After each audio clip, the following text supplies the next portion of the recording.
Selamat datang di dunia perlindungan tanaman. Kita akan membahas pengendalian hama tikus.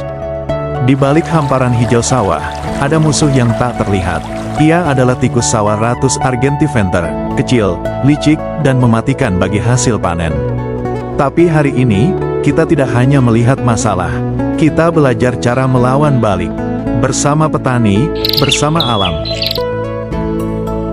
Pertama kita akan melihat siklus hidup tikus sawah. Tahukah Anda bahwa dalam 1 tahun sepasang tikus sawah bisa berkembang biak menjadi lebih-lebih dari 1000 ekor? Tikus memiliki kemampuan reproduksi luar biasa cepat. Hanya 48 jam setelah melahirkan, tikus betina sudah bisa kawin kembali. Dalam waktu 5-9 minggu, anak tikus sudah disapi dan siap berkembang biak.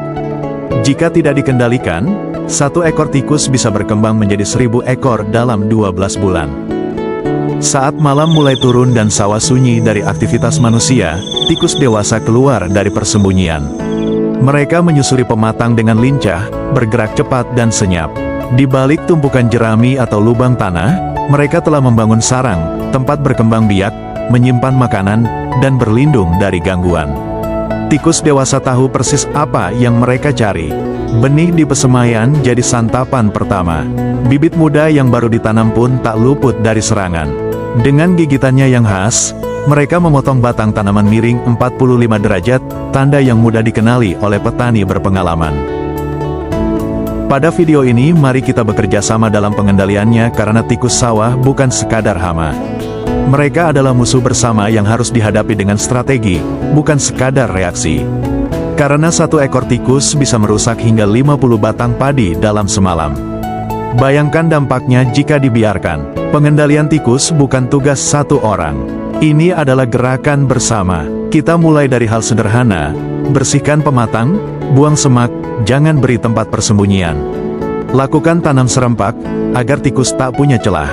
Selain itu kita dapat menggunakan perangkap, bubu, dan sistem LTBS, Linear Trap Barrier System, yaitu pemasangan pagar plastik yang dilengkapi dengan bubu perangkap. Jika populasi meningkat, maka sebaiknya melakukan gropyokan massal, bukan hanya saat panen, tapi sejak awal musim tanam. Dalam kegiatan gropyokan, salah satu alat pengendalian tikus bisa menggunakan mercon asap tikus, yaitu alat pengendali hama yang dimasukkan ke dalam lubang tikus di sawah. Meski disebut mercon, alat ini tidak meledak, melainkan mengeluarkan asap belerang beracun yang menyebar di dalam sarang dan membunuh tikus secara cepat. Kegiatan gropyokan juga menambah solidaritas antar petani. Selain itu, dengan pengendalian alami kita bisa pelihara predator alami seperti ular sawah dan burung hantu. Mereka sekutu kita yang tak minta upah. Di akhir tayangan ini, marilah setidaknya kita menggunakan pengendalian yang paling sederhana menggunakan perangkap dengan umpan. Yang dipasang di tempat strategis seperti tanggul irigasi, pematang sawah, semak-semak, dan jalur lewat tikus. Perangkap tikus memang bukanlah hal yang baru, akan tetapi yang ditekankan adalah kekompakan kita dalam satu hamparan. Bayangkan jika semua petani memasang perangkap tikus setiap hari, dalam sebulan ratusan tikus tertangkap.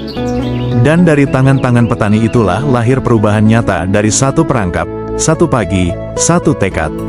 Bersama kita buktikan bahwa gotong royong adalah senjata paling mampu melawan hama. Mari kita tutup babak ini dengan pengendalian nyata. Karena sawah bukan hanya ladang padi, ia adalah ladang harapan. Dan harapan itu harus kita lindungi. Terima kasih telah menyaksikan. Mari terus berjuang, demi panen yang melimpah dan masa depan yang lebih cerah.